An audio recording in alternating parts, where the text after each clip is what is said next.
The Florida League of Cities presents FLC Live at the Capitol, Week 5. This weekly video update provides highlights of key legislative activities and showcases the League's advocacy in action.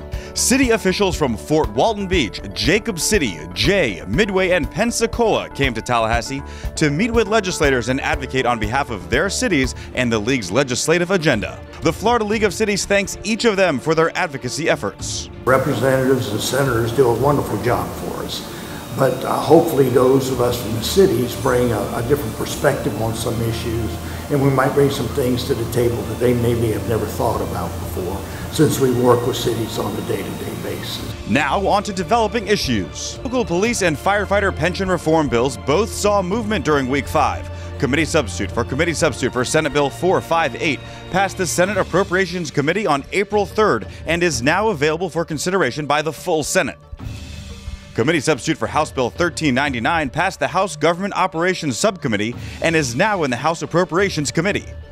Broadly speaking, the bills allow cities to reduce pension benefit levels all the way down to the statutory minimum benefit levels.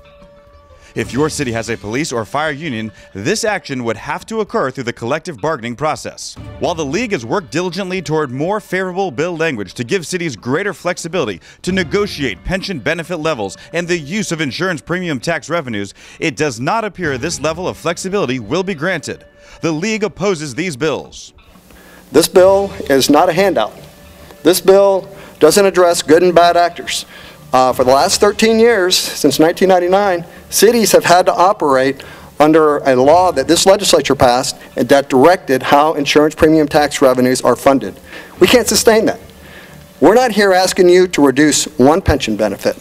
We're here asking you for flexibility in how cities have to provide for and pay for the pension benefits that they're on the hook to pay for. A bill by Senator Rene Garcia, committee substitute for Senate Bill 1716, that would prohibit proportionate share contributions for new development before July 1, 2016, unless authorized by a majority vote of the local government's governing body, passed the Senate Community Affairs Committee and is now in the Senate Transportation Committee. The League opposes this bill. We can already accomplish what the sponsors are trying to do, is to make a decision locally whether or not to charge it in order to encourage economic development. And I think cities are completely supportive of that.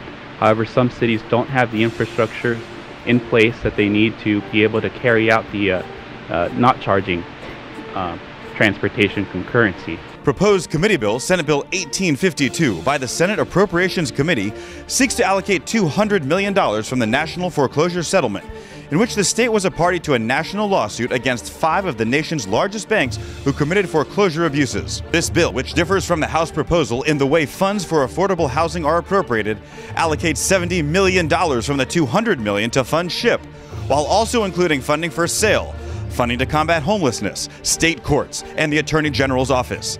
Neither bill has been referred to a committee yet. The League supports this bill. Senate Bill 684 by Senator Alan Hayes passed the Senate Governmental Oversight and Accountability Committee and is now in the Senate Community Affairs Committee. This bill preempts local preference ordinances for personal property and construction services if state funds are used, and also mandates a preference for Florida-based businesses if state funds are used in part or in whole. The League opposes this bill.